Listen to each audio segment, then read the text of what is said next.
स्वागत है दोस्तों आपका बेस्ट प्रिपरेशन विद अनुराग में।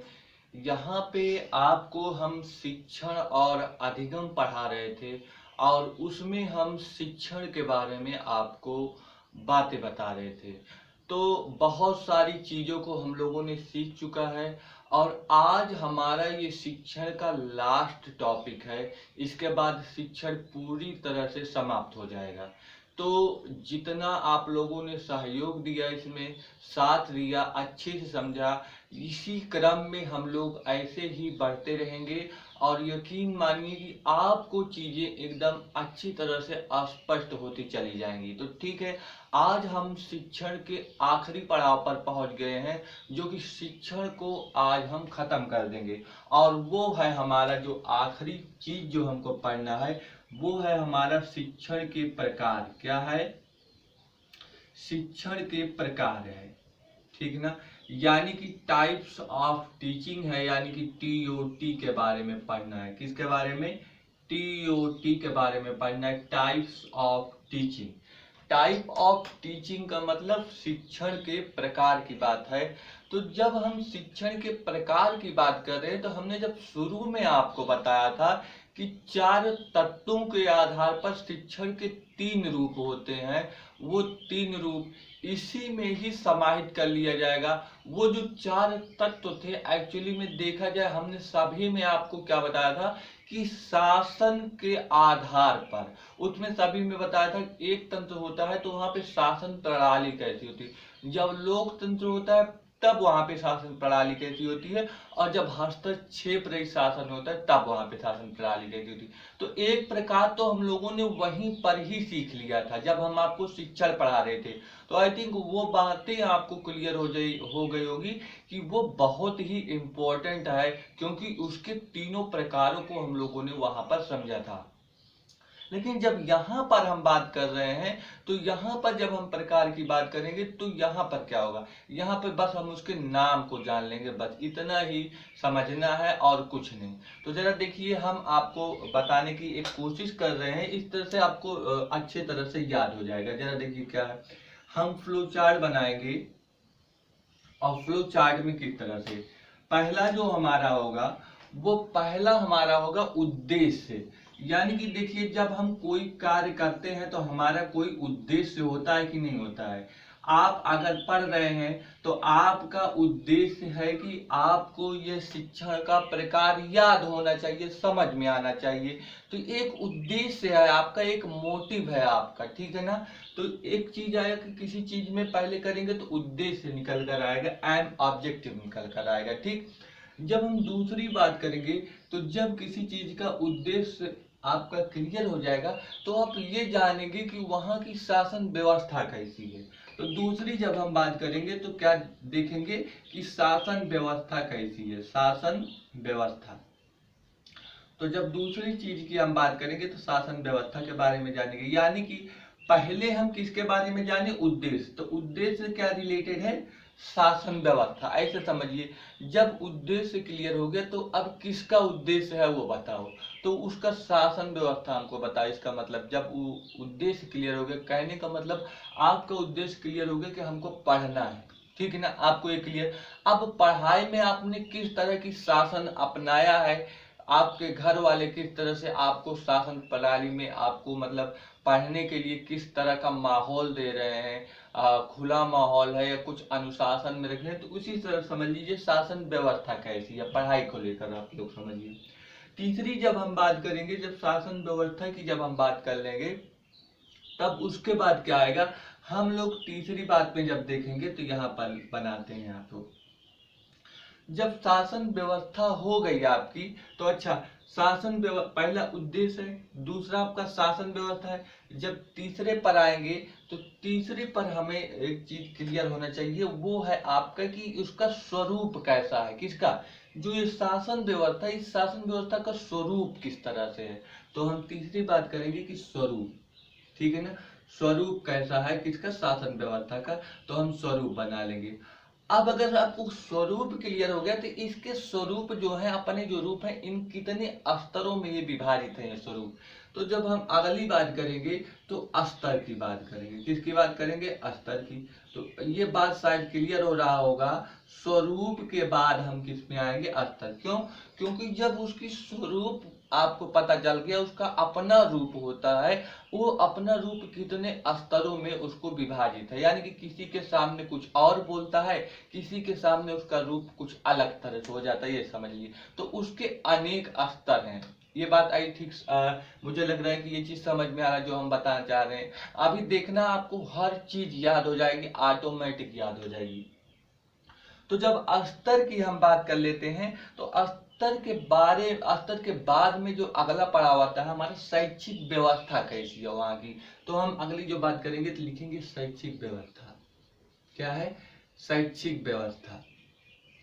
जब शैक्षिक व्यवस्था के बारे में हम लोग जान जाएंगे कि शैक्षिक व्यवस्था यानी कि जहां पर शैक्षिक व्यवस्था अच्छी होगी वहां पर स्तर भी अच्छा होगा, यानी कि वो सभी के प्रति एक नजरिया रखेगा। लेकिन शैक्षिक व्यवस्था अच्छी नहीं होगी तो वो सबके प्रति भिन्न भिन्न रवैया रखेगा, इस तरह समझिए।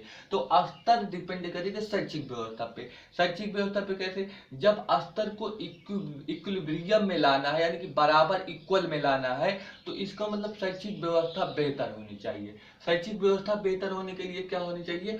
आपको शैक्षिक क्रियाएं करनी पड़ेगी, तभी तो आप शैक्षिक व्यवस्था को बेहतर कर पाएंगे। तो शैक्षिक क्रियाएं, ये चीज जो हम बता रहे हैं ये रटने वाला चीज है, लेकिन जिस तरह से हम आपको समझा दे रहे हैं आपको रटना भी नहीं पड़ेगा, ठीक है ना। तो बस आप लोग अच्छे से ध्यान से समझिए कि हर चीज एक दूसरे से लिंक करा दिया हूं मैं। कैसे? जब हम शिक्षण के प्रकार में बोले तो हमने कहा जब शुरुआत करेंगे आप तो कोई ना कोई उद्देश्य होगा।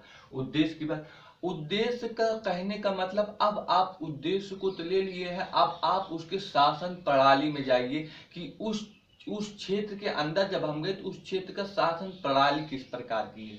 चलिए शासन प्रणाली पे जब आपने अंदर चले गए तो उसके बाद क्या है? शासन प्रणाली के बाद देखा कि अरे इसके कितने रूप हैं, पहले हमें ये तो डिफाइन करना है, तो हम उसके रूपों को डिफाइन करने लगे। जब उसके अपने रूप को देखा तो उसमें कई प्रकार के स्तर हमको मिले, यानी कि कई प्रकार की परत मिली, तो उनके स्तरों पर हमने बात की। स्वरूप के बाद स्तर। जब स्तरों को आपको बढ़ाना है, इक्विलिब्रियम में लाना है, यानी कि सबके लिए समान भाव का बात बताना है, तो वहां पे आप शैक्षिक व्यवस्था की बात करेंगे, शिक्षा व्यवस्था कितनी बेहतर है।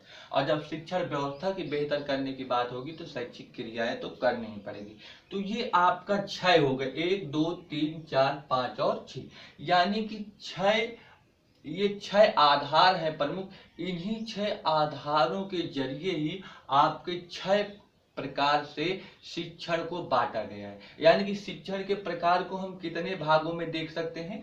6 भागों में देख सकते हैं। तो एक बात क्लियर हो गया, जब आपसे पूछेगा शासन प्रणाली के आधार पर शिक्षण कितने प्रकार का होगा तो ये, जब आपसे पूछेगा स्वरूप के आधार पर शिक्षण कितने प्रकार होगा तो ये होगा, जब पूछेगा शैक्षिक व्यवस्था के आधार पर तो ये चीजें हमने आपको बता दिया है। आप याद तो कर लेंगे वैसे शिक्षण प्रकार कितने, तीनों नाम याद कर ले, लेकिन वो तीनों नाम किस में जाकर सेट होंगे? इसी 6 में से किसी एक में जाकर सेट होंगे। तो ये चीज आपको क्लियर रखनी है।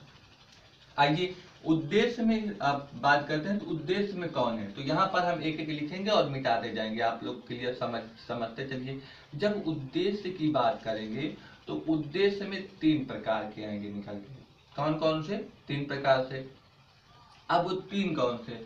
उद्देश्य में आपका अच्छे तरह से क्लियर है कि यहाँ पे मनोभाव ज्ञान को लगा देना। आप क्या लगाओगे? मनोभाव ज्ञान। तो हम चलिए लिख ले रहे हैं मनोभाव ज्ञान। यानी कि जब हमें उद्देश्य को क्लियर करना होगा तो हमें यह देखना होगा कि मनोभाव ज्ञान कैसा, उसका कैसा मनोभाव ज्ञान है उसका, तो उद्देश्य हम क्लियर कर पाएंगे। तो एक बात इसमें और याद रखना, तमक लगा देना। क्या लगा देना? तमक। तमक लगा के आप बोलना है तो ये हो जाएगा मनोतमक। नहीं समझ में आ रहा है, ये मनोतमक सेट नहीं बैठ रहा, अच्छा नहीं लग रहा है, तो मनोगत्यात्मक हम बोल देते हैं। क्या हो जाएगा? मनोगत्यात्मक। आई ये बात एकदम अच्छी तरह से लिख ली है और समझ में आ गया होगा। जब हम भाव और तमक जोड़ेंगे तो भावात्मक हो जाएगा, तो यहाँ पर हो जाएगा भावात्मक। और ज्ञान और तमक को जोड़ोगे तो ज्ञानात्मक हो जाएगा, तो ये हो जाएगा ज्ञानात्मक। इसका क्या मतलब, हमने उद्देश्य को सीख लिया मनोभाव ज्ञान से। मनोभाव ज्ञान मतलब मनोगत्यात्मक, भावात्मक और ज्ञानात्मक। इसका क्या मतलब, इसका यह मतलब है अगर इसको हम बोलें कि मनोगत्यात्मक में, अच्छा क्या बोलते हैं अंग्रेजी में, तो मनोगत्यात्मक को आप बोलते हैं साइकोमोटर। क्या बोलेंगे, साइकोमोटर। और भावात्मक को क्या बोलते हैं, भावात्मक की अगर हम बात करें तो भावात्मक का मतलब होता है अफेक्टिव होता है। क्या होता है, अफेक्टिव। और वहीं पे जब हम ज्ञानात्मक की बात करते हैं तो ज्ञानात्मक जो हमारा होता है उसे हम क्या बोलते हैं, तो ज्ञानात्मक को हम बोलते हैं काग्नेटिव बोलते हैं। क्या बोलते हैं, काग्नेटिव। तो याद रखना ये हमारा साइकोमोटर हो गया, पी साइको ऐसे लिख दे रहा हूँ, आगे लिख लेना साइकोमोटर, यानी कि चलो लिख लेता हूँ साइकोमोटर, इसे क्या बोलते हैं, साइकोमोटर। अभी हमने भावात्मक को बताया कि भावात्मक क्या होता है, तो भावात्मक को हमने बोला कि यह अफेक्टिव होता है, यानी कि अफेक्ट क्या करता है वही है भावात्मक, यानी कि अफेक्टिव, अफेक्टिव हो गया, अफेक्टिव। और ज्ञानात्मक को अभी हमने क्या बोला है कि यह जो होता है काग्नेटिव होता है। क्या होता है, काग्नेटिव। तो ज्ञानात्मक को लेकर जब हम बात करेंगे तो यह काग्नेटिव, तो कभी अंग्रेजी भी अगर लिख देंगे तो वो आपका और ज्यादा बेहतर हो जाएगा। तो काग्नेटिव, काग्नेटिव। तो ये हमने उद्देश्य को समझ लिया कि तीन प्रकार के होते हैं। कौन सा होता है, मनोगत्यात्मक, भावात्मक और ज्ञानात्मक, यानी कि साइकोमोटर, अफेक्टिव और कॉग्निटिव। अब चलते हैं दूसरे की बात करते हैं, यानी कि दूसरा हमारा है शासन व्यवस्था के आधार पर। जब हम शासन व्यवस्था के आधार पर बात करेंगे तो कितने हैं, इसके भी तीन प्रकार हैं। हमने तीन प्रकार इसको तो अच्छे से आपको बता दिया था। पहला है आपका क्या है, एक तंत्र, एक तंत्र। दूसरा है आपका लोकतंत्र, ये भी हमने बताया था आपको। और तीसरा जो आपका है वो है हस्तक्षेप रहित शासन प्रणाली। क्या बताया था, हस्तक्षेप रहित शासन। क्योंकि देखिए हस्तक्षेप रहित शासन, शासन व्यवस्था के आधार पर पूछ रहा है ना, तो शासन में ये तीन होते हैं और तीनों के बारे में हमने बता दिया है। अच्छा, एक तंत्र को हम लोग क्या बोले थे बताइए, एक तंत्र को हम लोग बोले थे ऑटोक्रेसी। क्या बोले थे, ऑटोक्रेसी, ऑटोक्रेसी। लोकतंत्र में हमने क्या बोला था, डेमोक्रेसी। क्या होगा, डेमोक्रेसी होगा। और अगर हस्तक्षेप रहित शासन की बात करेंगे तो लेजिस फेयर हमने बताया था, लेजिस फेयर हो जाएगा, लेजिस फेयर। तो ये हमने तीन प्रकार की बातें हमने कर लिया, किसको, शासन व्यवस्था को लेकर हमने तीन प्रकार की बातें कर लिया। जब हमने कहा था शासन व्यवस्था देखेंगे कैसी है, तो उसका हमें क्या जानना पड़ेगा, स्वरूप को जानना पड़ेगा कि आखिर उसका स्वरूप कैसा है। और जब हम स्वरूप को जानने की बात करेंगे तो इसके भी कितने प्रकार निकल कर आएंगे, तीन प्रकार निकल कर आएंगे। कितने प्रकार, तीन प्रकार निकल कर आएंगे। अब स्वरूप में जब हम बात करेंगे तो यहाँ पे क्या होगा, आपका हम बोलेंगे कि वर्ण कैसा, वर्ण को समझेंगे। यानी कि आप इस तरह से समझिए कि जिसके लिए बात कर रहे हो वो किस वर्ण से संबंधित है, उसका कोई अपना गोत्र या वर्ण होता है ना, तो वर्ण समझ लीजिए। जब वर्ण की बात समझ लीजिए, इसमें भी तमक लगा के बात करना, क्या, तमक। तो यानी कि वर्ण है तो वर्णनात्मक हो जाएगा। क्या हो जाएगा, वर्णनात्मक। अच्छा, वर्ण है तो उसके लिए हम क्या करेंगे, निदान करेंगे। मतलब अगर नहीं समझ में आ रहा है तो जाकर पूछेंगे कि हमारा वर्ण या गोत्र बताइए क्या है, तो यानी कि निदान करेंगे, यानी कि निधनात्मक हो जाएगा। क्या हो जाएगा, निधनात्मक। अच्छा, जब निदान हो गया तो उसे ही बोलते हैं कि हमारा क्या हो गया है, उपचार हो गया है। तो निधनात्मक का मतलब क्या हो गया, उपचार, यानी कि उपचारात्मक। आई थिंक बात अच्छी तरह से आपको क्लियर हो गया होगा जो ये हम आपको बता रहे हैं। तो ये हम अच्छा, अगर इंग्लिश इसका याद करना हो तो याद करना, यहाँ पर होगा DDR। क्या होगा, DDR। DDR का मतलब पहला होगा डी से, यहाँ पर होगा डायग्नोस्टिक। क्या होगा, डायग्नोस्टिक। डायग्नोस्टिक नहीं, पहला होगा डिस्क्रिप्टिव होगा, डायग्नोस्टिक नहीं होगा, डिस्क्रिप्टिव होगा। क्या होगा, डिस्क्रिप्टिव। डिस्क्रिप्टिव का मतलब होता है बच्चों वर्णनात्मक, और डायग्नोस्टिक का मतलब होता है निधनात्मक। तो यहाँ पे होगा आपका डायग्नोस्टिक, लिखा भी होता है कहीं पर आप जाते हैं, लिखा रहता है डायग्नोस्टिक सेंटर, यानी कि निदान केंद्र होता है। तो इसीलिए ये डायग्नोस्टिक यानी कि निधनात्मक, और ये डिस्क्रिप्टिव यानी कि क्या हो गया, वर्णात्मक। ठीक है ना। अब आर हमने बोला था DDR, आर का मतलब होता है रेमेडियल, रेमेडीज का मतलब होता है उपचार, तो यानी कि यहाँ पर हो जाएगा रेमेडियल, ये भी लिख लीजिए रेमेडियल। तो आई थिंक ये भी समझ में आ गया। जब स्वरूप की बात करेंगे तो हमें अपने रूप का वर्ण नहीं पता कि इस वर्ण और गोत्र के हैं। जब हम अपने वर्ण गोत्र की बात है तो हम उसको लिखेंगे वर्णात्मक, फिर उसका निदान करने की कोशिश करेंगे तो निधनात्मक, और जब हम पूछते हैं किसी से कि बताइए हमारा क्या है, तो वो उपचार हो गया, यानी कि रेमेडियल हो गया, यानी कि क्या हो गया, उपचारात्मक। तो ये बात शायद क्लियर हो गया होगा कि जब हम स्वरूप के आधार पर देखते हैं तो 3 प्रकार का है, और क्या लगा के बात करेंगे, तमक लगाकर बात करेंगे।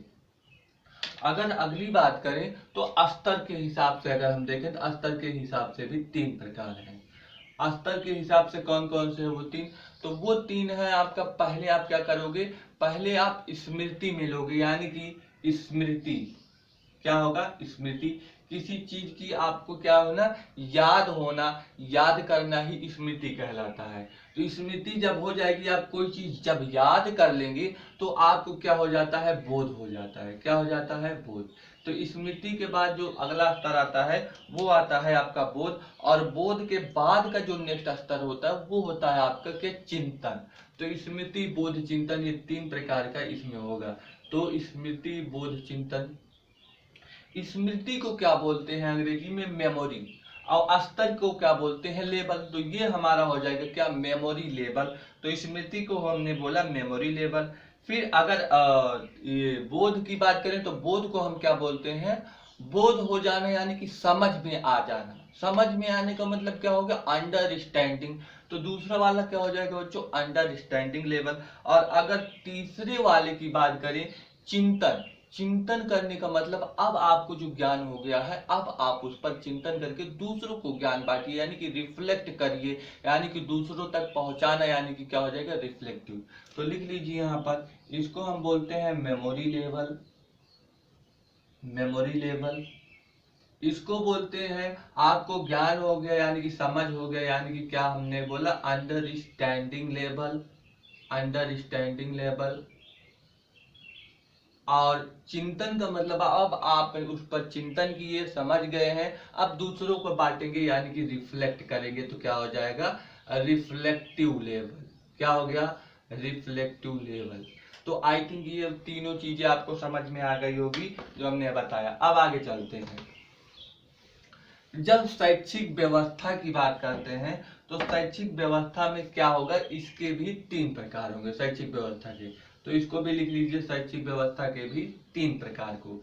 बहुत ही इंपॉर्टेंट है, कभी कभी ये अति लघुत्तरी या लघुत्तरी के रूप में आपसे पूछ लेगा कि इस व्यवस्था के आधार पर शिक्षण को कितने भागों में बांटा जाता है, तो आपको वहां पर दिक्कत हो जाएगी।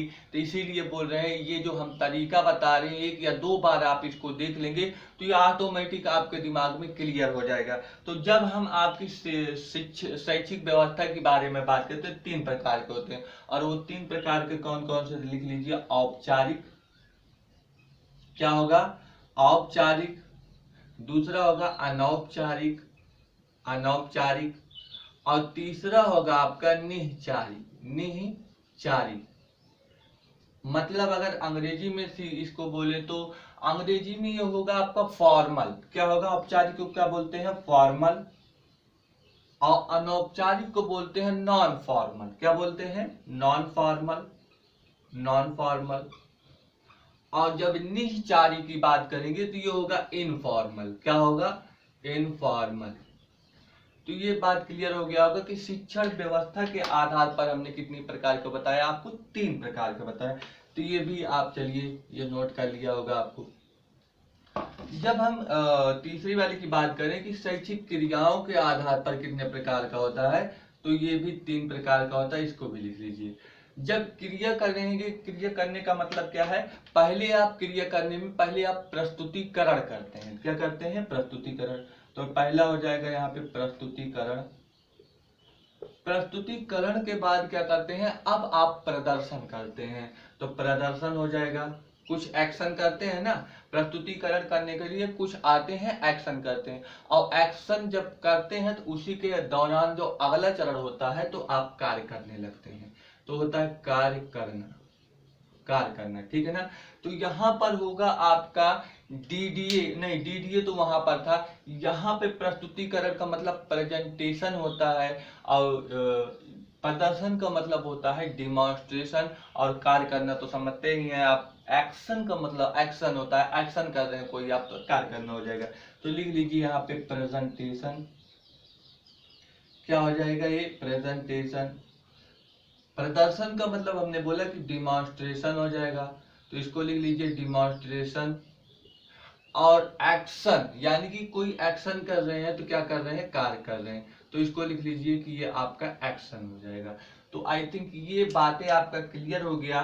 जो ये चीज हम बताए थे ये आपके 6 लेवल के हैं प्रकार, जो आपसे पूछा जाएगा, किसी एक को लेकर पूछ लिया जाएगा कि इसके हिसाब से शिक्षण कितने प्रकार से हैं। देखिए यहाँ पर अगर दीर्घ उत्तरीय क्वेश्चन बनेगा तो शासन व्यवस्था को लेकर बनेगा, क्योंकि शासन व्यवस्था को हमने 3 प्रकार से, एक तंत्र, लोकतंत्र, हस्तक्षेप, शासन, हमने तीनों को बताया है, बेहतरीन 3 वीडियो में बताया है। इसीलिए जब आपका लॉन्ग क्वेश्चन यहाँ से बनने को क्वेश्चन आएगा तो एक ही जगह से पूछा जाएगा, कहाँ से, वो शासन व्यवस्था से, यानी कि शिक्षण के प्रकार में एक लॉन्ग क्वेश्चन अगर बनेगा तो वो आपका शासन व्यवस्था से। बाकी जितने ये 6 हैं इनमें से 5 जो हैं, ये 6 भी ले लीजिए, ये अति लघुत्तरीय या लघुत्तरीय के रूप में आपसे क्वेश्चन पूछा जा सकता है और बहुत ही इंपॉर्टेंट है।